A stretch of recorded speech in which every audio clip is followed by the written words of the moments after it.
खालिद जमील को रिहा करो, खालिद जमील को रिहा करो, खालिद जमील को रिहा करो, खालिद जमील को रिहा करो, खालिद जमील को रिहा करो, खालिद जमील को रिहा करो। हम नहीं मानते जुल्म के ज़ब्त। आप सब पुलिस का साथियों का शुक्रिया कि आज आप अपने साथियों के साथ होने वाली नाइंसाफी के खिलाफ यहाँ पर जमा हैं और Pakistan federation union of journalist ने हमेशा की तरह वक्त पर फैसला किया और खालिद जमील साहब के खिलाफ जो इंतकामी कार्रवाई की गई है उसके खिलाफ हम सरापा एहतजाज हैं। दोस्तों, ये समझने की ज़रूरत है कि जो FIR है और जिन ट्वीट्स की बुनियाद पर ये FIR दर्ज की गई और जो दफ़ा उसमें 505 लगाई गई है वो और FIR के ट्वीट्स मैच नहीं करते। आज जब हमारे वकला ने अदालत में प्रोसीड किया और बताया कि 505 जिसमें ABC दफ़ा के साथ को मेंशन होना चाहिए, FIA के हुकाम यहाँ पर मौजूद हैं और वो ये अदालत को बताएं कि क्या ये किसी इदारे, किसी मजहबी जमात या किसी सियासी जमात को इन ट्वीट्स ने नुकसान पहुँचाया है, तो FIA के हुकाम के पास कोई जवाब नहीं था। तो इस बात से ये साबित होता है कि ये जो FIR दर्ज की गई ये बिल्कुल मैलाफाइडी है। और दूसरी बात, ये तो इसका एक कानूनी पहलू था, अब इसके इंसानी पहलू पर भी बात करते हैं कि रात को जिस तरह खालिद जमील साहब के घर पर रेड किया गया, 10 से 15 के करीब FIA के हुकाम और एहलकार वहाँ पर मौजूद थे। जिस तरह उन्हें सोते हुए घर से उठाया गया, आप देखिए कि उनकी फैमिली, स्पेशली उनके बच्चों पर क्या असर पड़ा होगा।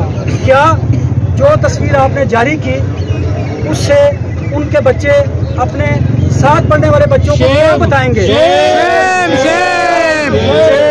क्या उनका वालिद कोई दहशतगर्द है कि जिस तरह उनकी तस्वीर और उनके खिलाफ जो FIR दर्ज की गई, उनको उस तस्वीर को आया किया गया और जानबूझकर उस तस्वीर को सोशल मीडिया पर फैलाया गया। अब ये सारी ज़िंदगी उन बच्चों के ज़हनों पर ये सवाल रहेगा, ये असरात रहेंगे कि क्या उनके वालिद ने कोई जुर्म किया है? क्या इस मुल्क में शहरी आज़ादियों की बात करना, लोगों के राइट्स की बात करना, आइन और कानून की बात करना जुर्म है? हमें अब ये सोचना होगा। हमें माजी की हुकूमत से भी गिला है और शिपा इस निगरान हुकूमत से भी है कि जब जर्नलिस्ट प्रोटेक्शन बिल बना तो उसके कमीशन की तश्कील में ताख़ीर क्यों की गई? इस तरह के कमीशन की तश्कील में ताख़ीर जो है, मैं समझता हूँ कि ये मुजरमाना गफलत है। आपको अब ये समझना होगा कि इस रियासत में अगर इख्तिलाफी और तनकीदी आवाज़ों को रोकना है तो इस तरह रियासत नहीं बन पाएगी। इस तरह बेगार पैदा होगा और आप इस बेगार को रोक नहीं सकेंगे। हम ये समझते हैं कि अगर आपको किसी शख्स, किसी इदारे या किसी मीडिया ऑर्गेनाइजेशन से कोई प्रॉब्लम है तो आपको बात करनी होगी, आपको मुकालमा करना होगा, बैठना होगा। अदरवाइज ये हालात दिन ब दिन खराब होंगे और कोई भी ज़ी शऊर शख्स या सहाफ़ी तंजीमें इसको कतई बर्दाश्त नहीं करेंगी। 2 रोज़ के रिमांड के बाद खालिद जमील साहब को दोबारा अदालत में पेश किया जाएगा। हम बिल्कुल अदालती कार्रवाई का हिस्सा बने हैं और बनेंगे, लेकिन हम इस नाइंसाफ़ी के खिलाफ आवाज़ को भी बुलंद करके चले आएंगे।